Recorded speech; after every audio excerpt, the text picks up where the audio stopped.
o celular para começar a gravação, porque nós estamos, irmãos, não conseguindo ainda fazer a transmissão online, né, em tempo real dos cultos, mas estamos gravando e disponibilizando as mensagens no canal de YouTube da igreja, né? Então, que os irmãos possam acompanhar. Se inscreva lá no canal da Igreja Presbiteriana Getsemane. Vamos fazer esse trabalho crescer para a honra e glória do Senhor. Irmãos, nós estamos aqui hoje felizes, né? Você está feliz hoje? Estava pensando, depois da sexta-feira, eu vi um vídeo de um pastor dizendo sobre o sábado. Que tristeza, né? O dia que antecede a Páscoa, né? Naquele momento a gente fica pensando em Jesus morto, e a gente tenta olhar para os discípulos, para aqueles que caminharam com ele, os apóstolos, e a gente compartilha do sentimento de tristeza deles, até aquela manhã onde o Senhor ressuscitou. Eu gostaria de meditar em um texto com vocês, e hoje é um desafio, porque nós temos o culto agora e o culto à noite, e duas mensagens de Páscoa e duas mensagens diferentes. E essa primeira, para amanhã, o Senhor preparou para nós o texto da primeira carta de Paulo aos Coríntios, capítulo 15. Todo o capítulo 15 da primeira carta de Paulo aos Coríntios fala sobre a ressurreição de Cristo, mas a gente não vai ler o capítulo inteiro, nós faremos a leitura do finalzinho. 1 aos Coríntios 15, o texto lido será do verso 54 até o verso de número 58. Meditação desta manhã com o tema A Vitória do Rei Ressurreto. Então, nós vamos olhar para o texto bíblico e nós vamos, com a graça do Senhor, com a ação dele, do Espírito Santo, aplicando, assim que nós cremos, a palavra ao nosso coração, nós seremos abençoados com esse texto. 1 aos Coríntios 15, a partir do verso 54 até o verso 58, o texto diz: E quando este corpo corruptível se revestir de incorruptibilidade, e o que é mortal se revestir de imortalidade, então se cumprirá a palavra que está escrita: tragada foi a morte pela vitória. Onde está, ó morte, a tua vitória? Onde está, ó morte, o teu aguilhão? O aguilhão da morte é o pecado, e a força do pecado é a lei. Graças a Deus, que nos dá a vitória por intermédio de nosso Senhor Jesus Cristo. Portanto, meus amados irmãos, sede firmes, inabaláveis e sempre abundantes na obra do Senhor, sabendo que no Senhor o vosso trabalho não é vão. Quando nós olhamos para a Páscoa, nós naturalmente, né, lembramos de Jesus, não é verdade? Você pensa em Páscoa, você pensa em quem? Em Jesus. Mas na Bíblia, a Páscoa não começou no Novo Testamento. Você bem sabe disso. A Páscoa era uma das festas de Israel e a sua origem está ligada ao texto que está lá no Antigo Testamento, em Êxodo 12, quando Deus liberta o povo de Israel da escravidão do Egito. A Páscoa, então, era uma festa no Antigo Testamento e era uma das três principais festas que poderíamos chamar de festas de peregrinação, né? A Páscoa era uma delas. Então, quais eram essas festas? Você tem esse relato lá em Êxodo, capítulo 23, mas resumindo, irmãos, a gente pode dizer que os nossos irmãos lá no Antigo Testamento, eles tinham três comemorações, três festas. A primeira era a Páscoa. Era uma festa em que os israelitas comemoravam o quê? A libertação dos seus antepassados da escravidão do Egito. Se você quiser marcar, está lá em Êxodo capítulo 12. Tem uma referência no Novo Testamento também, em Marcos 14, né? Alguns diziam que, e ainda dizem que, estudando o texto, essa festa cairia mais ou menos naquilo que no calendário deles era entendido como o dia 14 de Nisan, né? O que daria mais ou menos o dia 1º de abril. Em hebraico, o nome dessa festa é Pessah. E muitos fazem uma relação da festa da Páscoa com outra festa que era chamada de a festa dos pães asmos, que era uma festa praticamente um prolongamento da Páscoa. Está lá em Deuteronômio 16. Além da Páscoa, o povo de Israel comemorava a festa das colheitas, tem uma referência lá em Atos 2 também sobre isso. Festa da colheita ou Pentecoste. E Pentecoste é uma palavra grega que quer dizer o quê? 50º dia. É o 50º. E essa festa era comemorada 50 dias depois da Páscoa. Era uma segunda festa do povo de Israel. E também, né, o Antigo Testamento nos faz referência à festa dos tabernáculos, que era uma festa onde os israelitas comemoravam, eles de fato eram uma lembrança, eles lembravam o tempo em que os antepassados haviam morado em barracas na viagem pelo deserto. Então, dentro da nossa teologia, dentro da teologia reformada, a Páscoa cristã, o que ela significa? Ela significa o cumprimento da redenção do plano de Deus, né? O cumprimento de liberdade, de libertação, de renovo para o povo. E aponta, né, para aquele que nós temos na figura de Jesus Cristo, o Cordeiro perfeito, aquele que morreu, né, como substituto para libertar o povo do pecado, para libertar o povo de Deus de escravidão, para nos libertar da ira de Deus também. É interessante, meus irmãos, que no Antigo Testamento, a Páscoa, ela celebrava pelo menos 3 verdades fundamentais. Em primeiro lugar, ela significava libertação pela graça de Deus. É a graça de Deus que liberta. Substituição por meio de um cordeiro. E também livramento do juízo divino. E quando a gente olha, né, para isso, e a gente faz referência do Novo Testamento, né, o que o Novo Testamento fala sobre a Páscoa? Por exemplo, você tem um versículo lá em João 1:29 que diz assim: no dia seguinte viu João a Jesus que vinha para ele e disse: eis o Cordeiro de Deus que tira o pecado do mundo. O Novo Testamento ele deixa muito claro para nós que Jesus é o verdadeiro Cordeiro de Deus, que Jesus é aquele que de fato havia de entregar a sua vida, iria entregar a sua vida para trazer liberdade para o seu povo.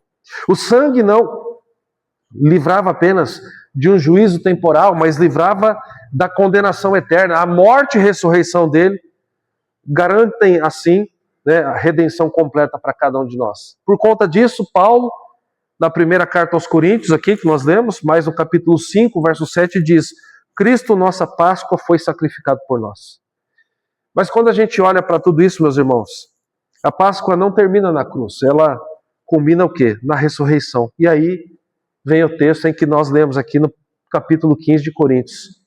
Porque aqui nós temos a vitória final de Cristo sobre a morte.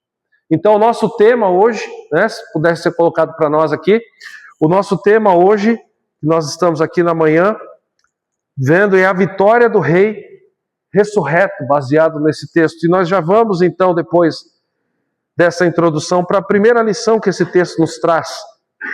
E quando olhamos para Jesus, nós percebemos essa primeira lição, baseada nos versos 54 e 55, a derrota definitiva da morte.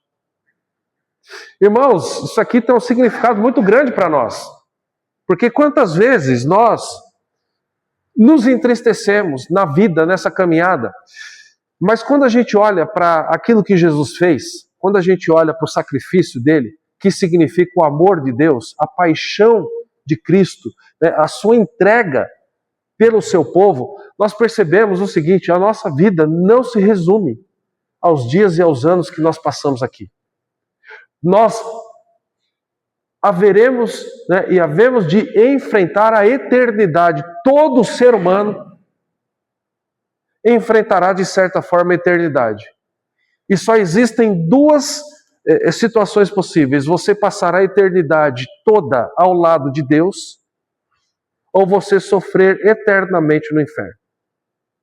Tem gente que diz que Deus, né, não está no inferno, e outros, olhando para a teologia bíblica, diz que lá ele está como ira. Ele está no sentido da sua ira, derramando ira sobre os pecadores. Tem muita gente que diz: todo mundo vai morrer e vai para o céu.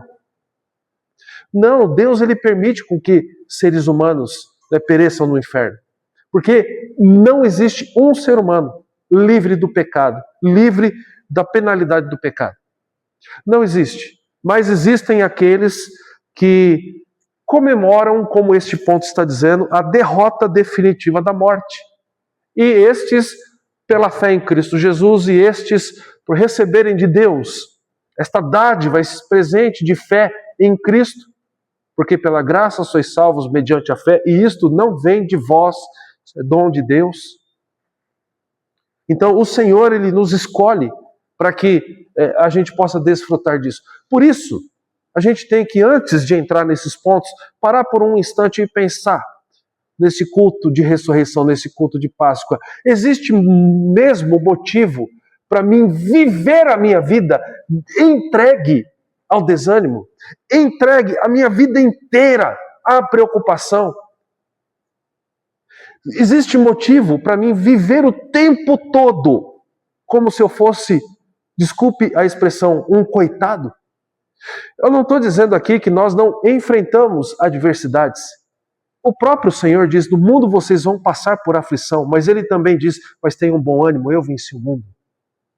Então, quando nós olhamos para isso, quando nós olhamos para a vitória do Senhor sobre a morte, nós devemos lembrar de que, pela graça, haveremos de passar a eternidade com Ele, com Deus. E ali, como a Bíblia mesmo diz, um lugar onde não haverá mais choro, tristeza, dor, não haverá mais preocupação, e passaremos a eternidade com Ele. E este texto nos mostra que nós podemos e devemos basear a nossa fé naquele que venceu a morte. Então, em primeiro lugar, baseado nos versos 54 e 55 de 1 Coríntios 15, nós vemos a derrota definitiva da morte. Olha o que o texto diz, ele diz, e quando este corpo corruptível se revestir de incorruptibilidade, e o que é mortal se revestir de imortalidade, então se cumprirá a palavra que está escrita, tragada foi a morte pela vitória. Onde está, ó morte, a tua vitória? Onde está, ó morte, o teu aguilhão? Irmãos, a morte, para praticamente todo ser humano, é o maior inimigo. Todo mundo tem medo da morte. Não é verdade? Todo mundo vai enfrentar a morte. E a palavra do Senhor diz que a morte é o quê? É consequência do pecado. Lembra daquele versículo de Romanos 6, 23? Talvez você não lembre pela referência, mas se eu começar a mencionar ele, você vai lembrar. Porque o salário do pecado é a morte, mas o dom gratuito de Deus é a vida eterna em Cristo Jesus, nosso Senhor. O salário do pecado é a morte. Olha que realidade dura, mas olha a graça. Mas o dom gratuito de Deus é a vida eterna em Cristo Jesus. A Bíblia o tempo todo nos mostra isso. Desde Gênesis 3, a história da humanidade é marcada por essa realidade. O pecado entrou no mundo e com ele entrou a morte. O pecado entrou pela desobediência do homem. Eu li Romanos 6, 23. Se você ler o 3, 23, porque todos pecaram e carecem da glória de Deus.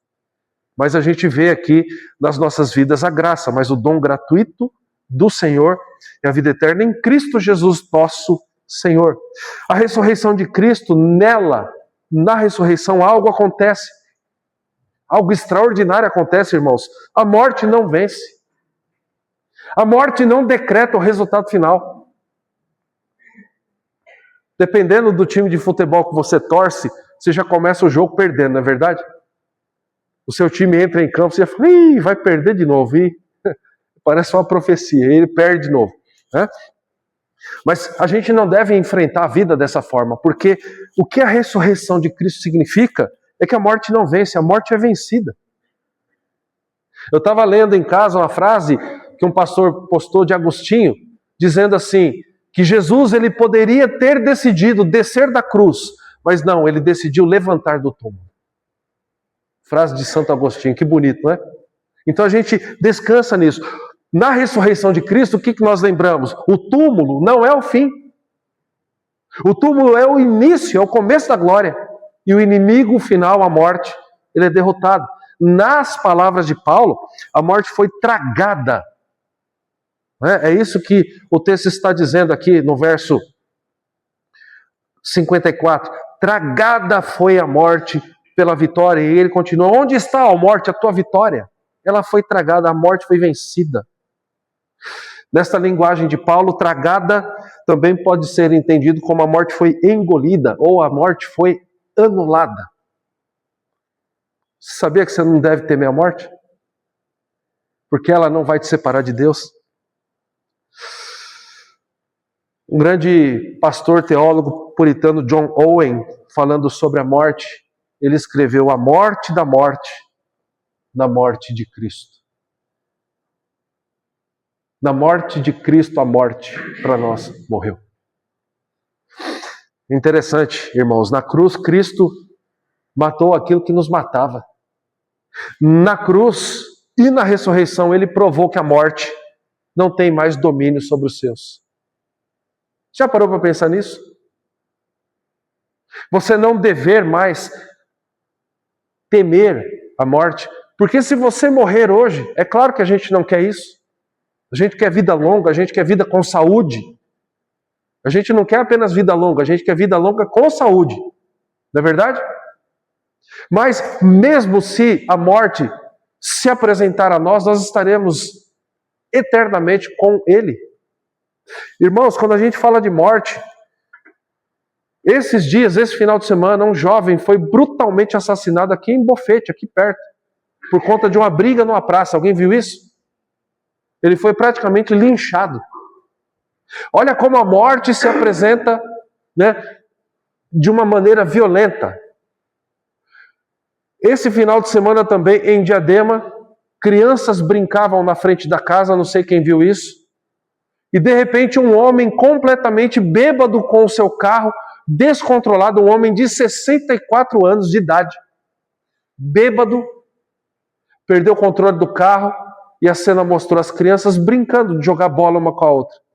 E o carro foi para cima delas e matou as duas crianças na hora, uma de 5 e uma de 10 anos. Imagine como fica o coração de um pai e de uma mãe. E quando a gente pensa nisso, a gente poderia trazer tantos relatos, né? E mesmo quando a morte, ela se apresenta de uma maneira tranquila. Aquela pessoa que teve uma boa vida, que viveu muitos e muitos anos e morreu dormindo. E a gente fala, nossa, que morte tranquila. Mas é morte, é dolorido. E isso causa pânico para as pessoas. Eu já tive a oportunidade, você provavelmente também, de participar de alguns velórios onde o sentimento era de desespero por não saber o que sucederia a partir daí. Mas para nós, irmãos, é como John Owen disse, na morte de Cristo, a morte para nós morreu. E morreu com este poder, né, de nos ameaçar, morreu com este poder, né, de nos desestabilizar. Então, é isso que nós percebemos com esses versículos 54 e 55. Na morte de Cristo, né, a morte ela foi definitivamente derrotada. E eu e você somos chamados a vivermos, a ter uma vida com essa perspectiva.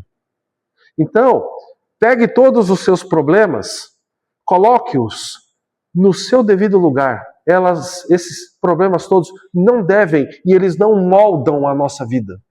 Porque nós somos, como a palavra do Senhor diz, né, quem levantará acusação contra os eleitos de Deus? É Deus quem nos justifica. É Deus quem nos livra desta penalidade da morte. Mas o texto continua dizendo, e nós temos uma segunda lição. E essa segunda lição, baseada no verso 57, nos ensina que a morte, a vitória, melhor dizendo, ela é garantida, e ela é garantida por intermédio de quem? De Cristo. Então, a Páscoa significa isso. A ressurreição de Jesus significa isso para nós. A vitória garantida por meio de Cristo. Olha o verso 57 da sua Bíblia, diz assim: graças a Deus que nos dá a vitória, mas Paulo diz que nos dá a vitória por intermédio de nosso Senhor Jesus Cristo. Que bênção que nós temos, irmãos. Nós estamos aqui e nós oramos, e como é que nós encerramos a oração? Senhor, eu oro em nome do Senhor Jesus.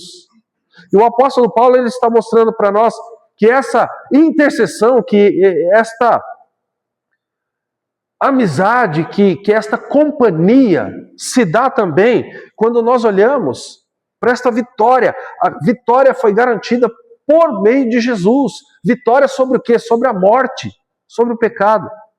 Note aqui, meus irmãos, que Paulo não diz, nós conquistamos a vitória. Nós somos vitoriosos por nosso intermédio. Não, ele diz, graças a Deus que nos dá a vitória. Ele está dizendo, quem nos dá a vitória é Deus. Por intermédio, né, de nosso Senhor Jesus Cristo. Isso aqui, meus irmãos, isso aqui é muito profundo para nós. Isso aqui mostra, de fato, o plano redentor de Deus. Na mensagem da noite eu convido vocês a virem. A gente vai basear a mensagem em uma passagem de Apocalipse, dizendo que, de fato, Jesus ele foi, né, perfeito, e Jesus ele foi digno de abrir o livro, desatar os selos e, assim, cumprir todo o desígnio de Deus pela vida de cada um de nós. Então venha, participe conosco à noite também. Mas olhando de volta para esse texto aqui, Deus nos dá vitória. Então nós percebemos que a nossa salvação não é nosso mérito. A salvação não é mérito humano. A vitória não é apenas resultado do nosso esforço. Tudo é graça de Deus. Por que nós estamos aqui cantando? Irmãos, eu fiquei pensando, olha que coisa, né? Olha como é que o pecado está perto, está próximo da gente. Por que aquele homem de 64 anos matou 2 crianças, uma de 5 e uma de 10? Sabe por quê? Porque provavelmente estava lá curtindo a vida dele no bar. Estava lá no bar bebendo, ou estava em casa bebendo. Porque tem que curtir, porque tem que... Ai, que legal, a minha vida... Eu vi alguém colocando na internet assim, por que eu vou para a igreja, dar 10% do meu salário para Deus? Eu prefiro ir no bar e gastar 10% comigo, olha que bonito.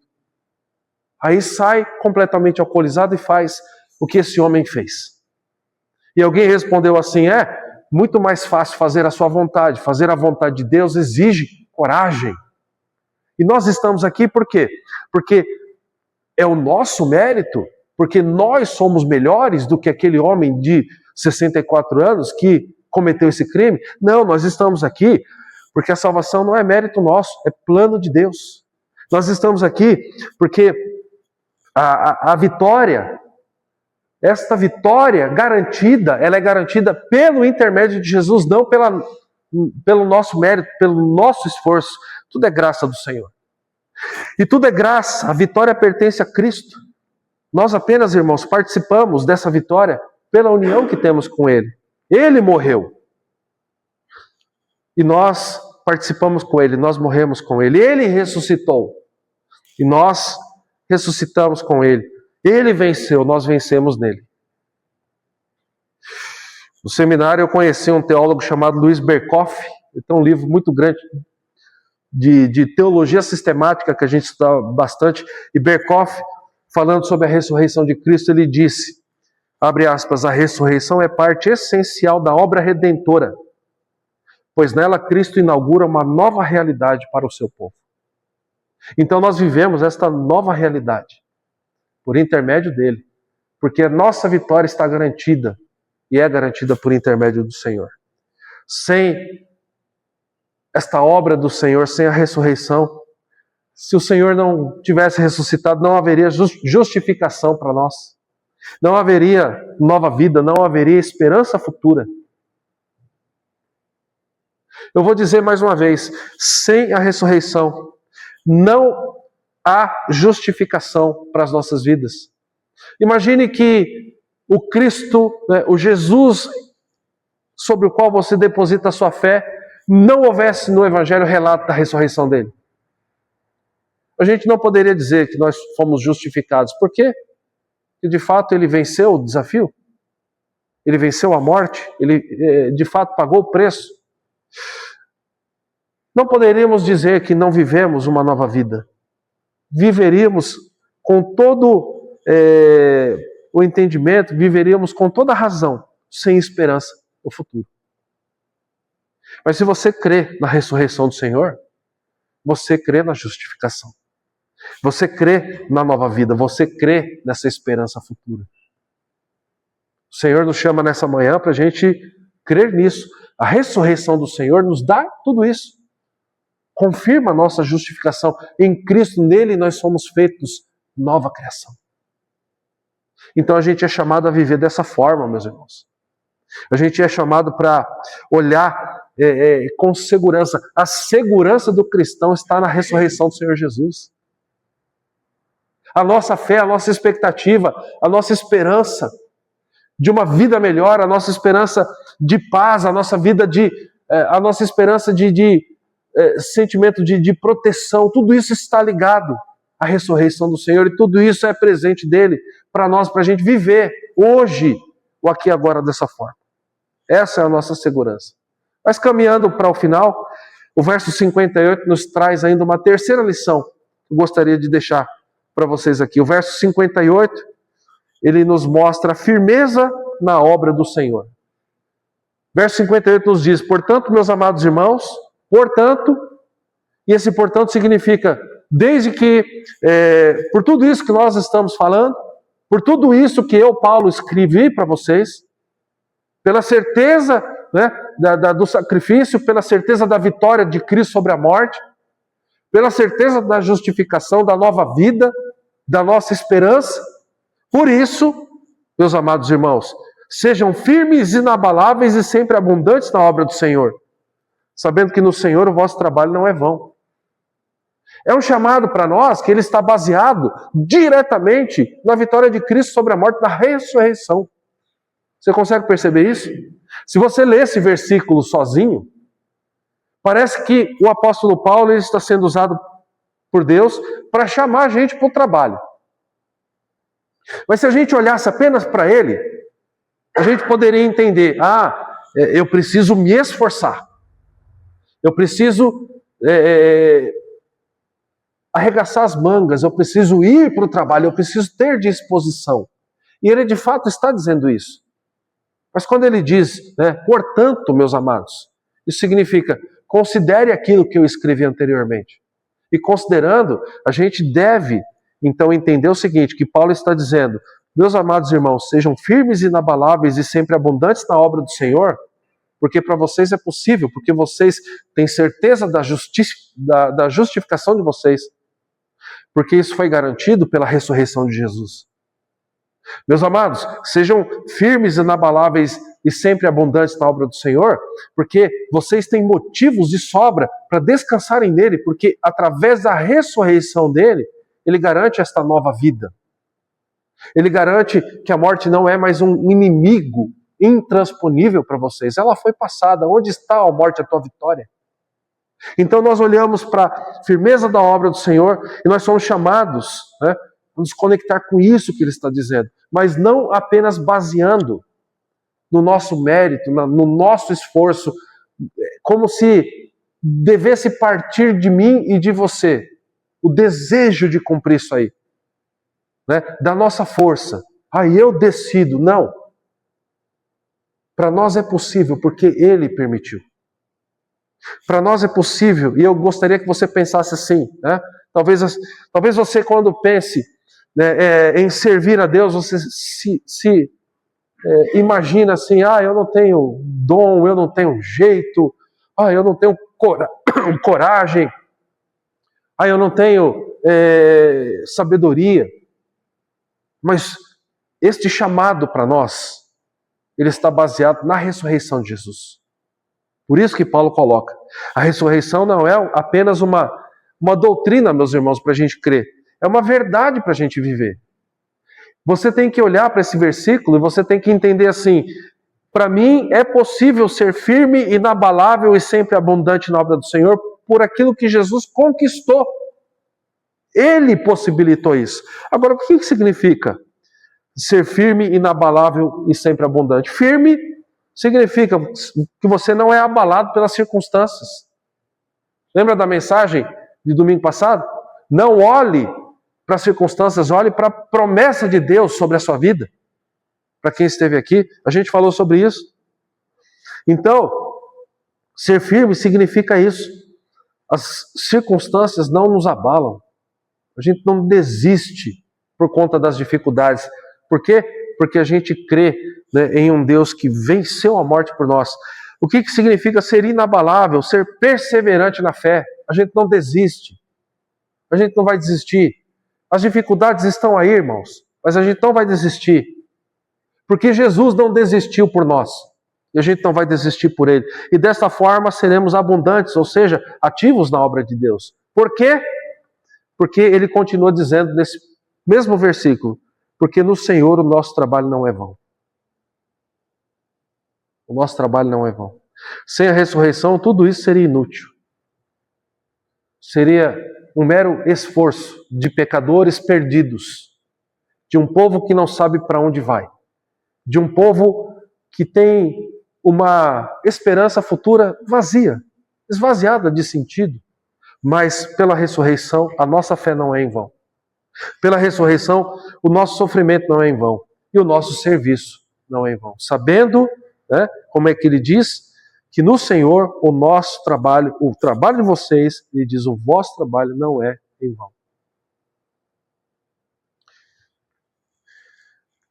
Caminhando para a gente concluir, Calvino, falando sobre esse texto, ele diz, a esperança da ressurreição nos sustenta no meio das lutas e nos impulsiona à perseverança. Você está enfrentando luta hoje? Você tem luta na sua família, na sua casa, na vida financeira? Você tem luta em relação à sua saúde? Saúde mental, às vezes a saúde física está boa, mas a saúde mental está abalada. Mas a ressurreição de Jesus nos dá sentido, nos dá significado. Nós trabalhamos e nós vivemos para a honra e glória dele, porque ele permitiu, ele possibilitou isso. Vou pedir para a Denise colocar o último slide para nós, que traz as 3 lições, né? Então que a gente possa lembrar nessa manhã disso. Olhe para esse texto. Se possível, leia todo o capítulo 15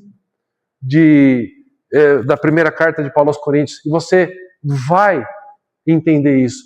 A derrota definitiva da morte, a ressurreição de Cristo significa isso. A morte não é mais um inimigo a ser enxergado por todos nós como que terrível, que monstro horrível. Não, porque Jesus na sua morte, né, fez ela morrer. Em segundo lugar, a vitória garantida. A ressurreição significa que nós temos vitória, por isso que a palavra do Senhor vai dizer que nele nós somos mais que vencedores. E em terceiro, a firmeza na obra do Senhor. Quando eu pensar em ser um cristão firme, inabalável e sempre abundante na obra do Senhor, eu devo olhar para a ressurreição de Cristo. Eu devo olhar, né, para esta possibilidade que Ele fez ser real para mim e para você, de sermos firmes, de sermos inabaláveis, de sermos abundantes na obra do Senhor. O mérito é dele, irmãos, não é nosso. A segurança se dá por intermédio daquilo que ele fez. E ele, mais uma vez, usando Agostinho, ele poderia ter decidido, eu vou descer da cruz. E aí sim estaríamos perdidos. Mas ele não decidiu isso. Pode até ter sido, eu fico imaginando, na humanidade de Jesus, pode até ter sido uma ideia que passou pela sua mente. E provavelmente passou, eu vou descer daqui. Porque ele diz, Pai, se possível, passa de mim esse cálice. Ele estava sofrendo, ele sabia o que ele ia enfrentar. Porventura não seja como eu quero, sim como o Senhor quer. E o que é que nós lemos em Isaías 53? Que ao Senhor agradou moê-lo.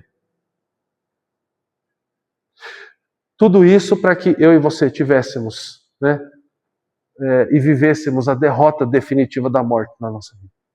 Tudo isso para que a gente pudesse entender, Cristo garante a vitória através do seu sacrifício. E tudo isso para que a gente possa ser firme, né, inabalável e sempre operante na obra do Senhor. Coloca a tua vida diante dele e diga, Senhor, usa-me para a honra e glória do teu nome aqui nesse lugar. Coloca a tua vida diante dele e diz, e tenha na ressurreição essa segurança. Senhor, eu creio que o Senhor vai me usar na vida da minha família. Que o Senhor vai me usar na vida do meu marido, da minha esposa, dos meus filhos.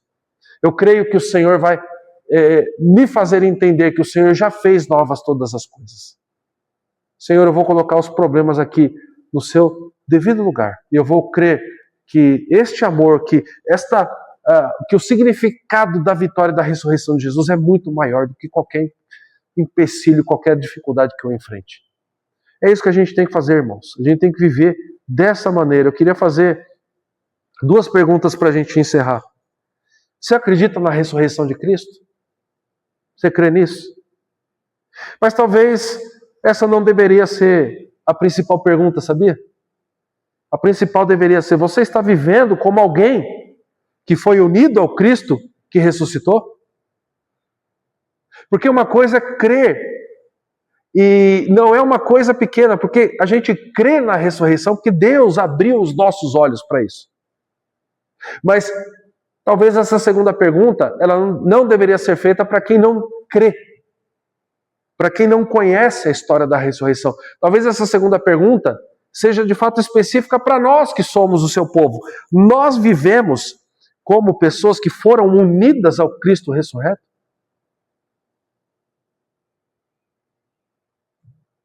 Que tenhamos a esperança daqueles homens que caminhavam na estrada de Emaús. Que tenhamos a expectativa de ter esse encontro com o Senhor dessa maneira. Lembra da passagem? Os homens andavam tristes por tudo aquilo que havia acontecido, e de repente quem estava ao lado deles perguntou: por que vocês estão assim? Será que é só você? E eu fico pensando, olha só o que é o ser humano quando Deus não dá visão. Olharam para Jesus e não perceberam que era ele. E na verdade ele estava ali. Irmãos, esse Jesus, ele está comigo, com você. Ele está com a gente. Vamos fechar os olhos, vamos orar. Depois da oração, a gente tem mais uma participação do louvor, né? Não, tem a ceia, né? A cabeça está tão cheia de coisa com o texto de manhã, texto da noite, que a gente vai pulando as etapas.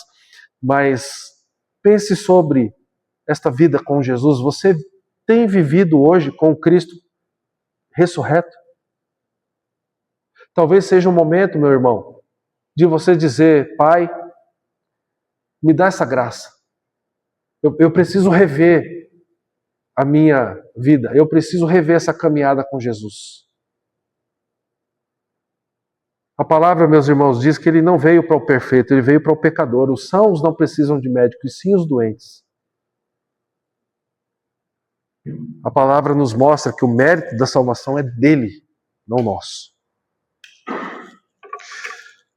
Santo Deus, amado Pai, nós te louvamos pela tua palavra, que nos chama, Deus, a atenção a vivermos, ó Pai, com o Cristo ressurreto. A não apenas lembrarmos da Páscoa como uma data importante, como de fato ela é, mas a vivermos com este Cristo que de fato morreu, mas também ressuscitou e está vivo, está sentado ao teu lado, ó Pai. Nós queremos viver essa vida com o Senhor. Nós queremos de fato, ó Pai, entender esta mensagem que nos mostra de que a vitória foi tragada pela morte, pela ressurreição de Cristo. Onde está, ó morte, a tua vitória?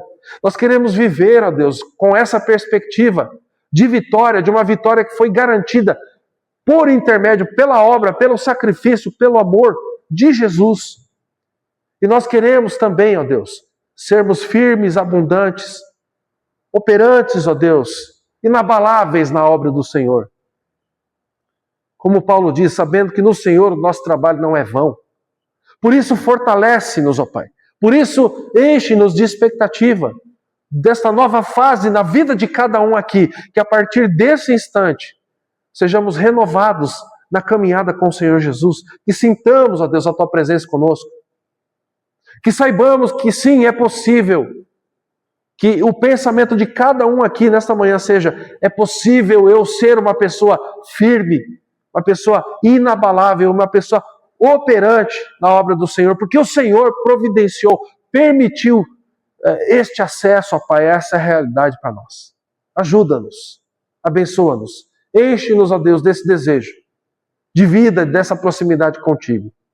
Ajuda-nos e abençoa-nos, e muito obrigado por esse momento, por esse culto, ó Pai, e pelo momento de comunhão que teremos logo mais participando da mesa do Senhor. Que o Senhor, ó Pai, nos fortaleça e continue derramando da tua graça, iluminação do Espírito Santo, ó Pai, e que desta maneira estejamos renovados na nossa fé, renovados na expectativa, renovados na alegria em viver e saber que vivemos contigo. Nós oramos em nome do Senhor Jesus. Amém.